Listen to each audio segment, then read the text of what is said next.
Hello, clever people, and welcome to my review for Mary Poppins Returns. So Mary Poppins Returns is a sequel to the first Mary Poppins, and I think it takes place like 35 years afterwards or something like that. The movie itself came out like 50 years ago, I think.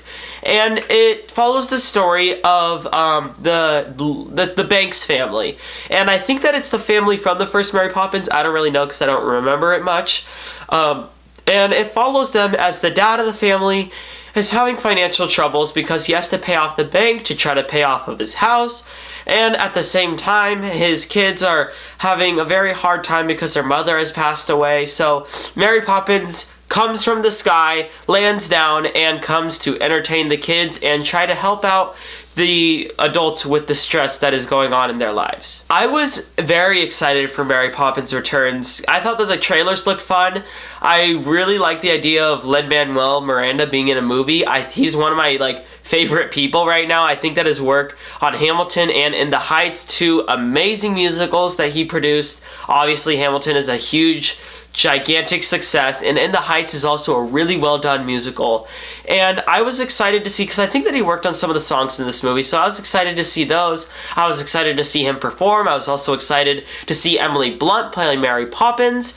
So I was just interested in Mary Poppins in general. I thought that it would maybe be like The Greatest Showman last year. I didn't like The Greatest Showman, but I thought that it could easily be just a fun, lighthearted, entertaining movie around the holiday season that could spark discussions.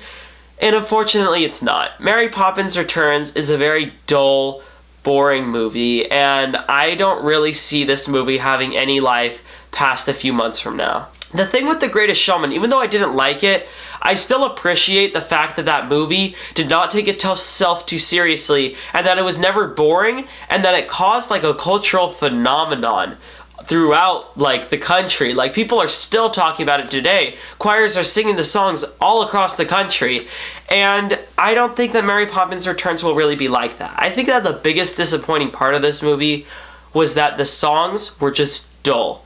They were not entertaining at all. I cannot recite a single song from the movie. I honestly cannot. I can't think of a single song from the movie in my head right now. If I tried to hum one, I would be lost. I could not, because all the songs in this movie sound the exact same. They're all repetitive. They all just take place under the same setting, which is Mary Poppins is entertaining the kids.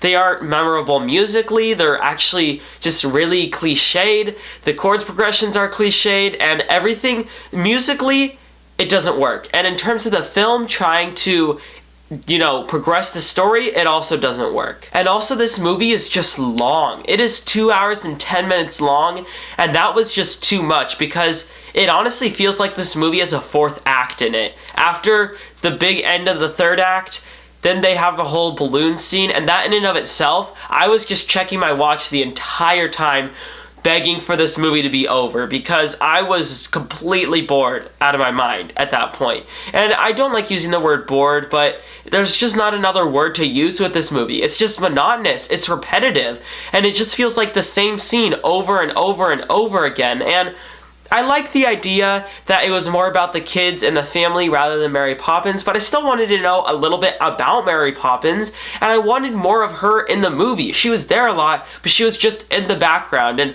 I don't know if it was that Emily Blunt didn't have enough charisma, because I thought that she did a fine enough job. I think it's just that the script didn't give her enough charismatic scenes. And same with Lin-Manuel Miranda. I think that he did alright in the movie. I thought he was good. I just don't think that the script gave anything to him, and that's where the biggest problem with this movie lies. It's the writing of the music and the writing of the script. The script is too long, it meanders too much, it goes too many places.